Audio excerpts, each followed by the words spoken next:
Welcome to Rinkside, presented by the Rink Live and SCSU Athletics. I'm Brooke Pirowitz, joined with Mick Hatton. And Mick, last weekend the Huskies were able to split with Denver. What did you like about their play? I liked how much backbone they showed. They had a fair amount of adversity kind of overcoming in both those games. Down a goal late in the third period at Denver and able to get an extra attacker goal. They had a coach's appeal on a non-call that they didn't get, so they ended up having to go into overtime and kill a penalty, which they were able to do, and then able to find a way to get the game winner on a good rush and a good shot by V.D. Mietnin. The next night, you knew that Denver was going to come out with the house of fire, and they did.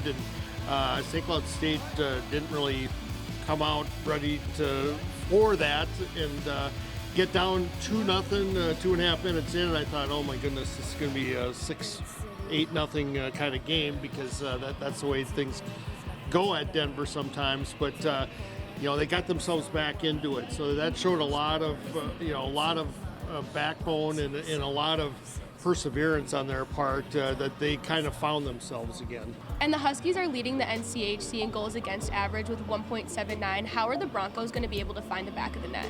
Well, I think anytime you're facing a team with good goaltending, one of the first things you try to do is take the eyes away from the goaltender. So, I mean, I would anticipate that Western Michigan's going to throw a lot of traffic out in front, of both, the way it's been going, Jackson Castor and Dominic Bassi.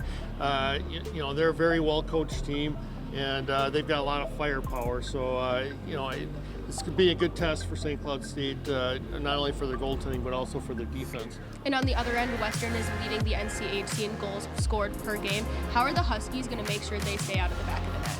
Well, for one thing, I mean, a team that's scoring that much, you want to stay out of the penalty box. That's, they need to not get caught up in any of the emotions of the game and be taking unnecessary penalties. And, that's one of the first things. And then, like St. Cloud State kind of did a really good job, I thought, over the weekend, is you keep those the opposing team out to the sides. You don't let them get to the middle of the ice. And get the puck out of the zone quickly when you get possession of it in your own defensive zone. St. Cloud State's been really successful with that. This is going to be a big test for them. And last weekend, Jason Pullen from the Broncos was able to score 6 goals on the weekend. What are the Huskies going to have to expect from him? Well, he's one of the veteran guys on this team. They lost a ton of guys from last season. A lot of firepower up front. Jason being a senior, a kind of a savvy senior out there. I mean, they're going to have to, obviously know where he is out on the ice and know what he's capable of, and they do. It's a matter of execution. Can St. Cloud State kind of execute their game plan and use the big ice to their advantage? Thanks, Mick, for joining me on this episode of Rinkside, presented by the Rink Live and SCSU Athletics. Make sure to follow SCSU Huskies _MH, Mick, and the Rink Live to stay up to date on the conference series happening at the Brooks Center this weekend.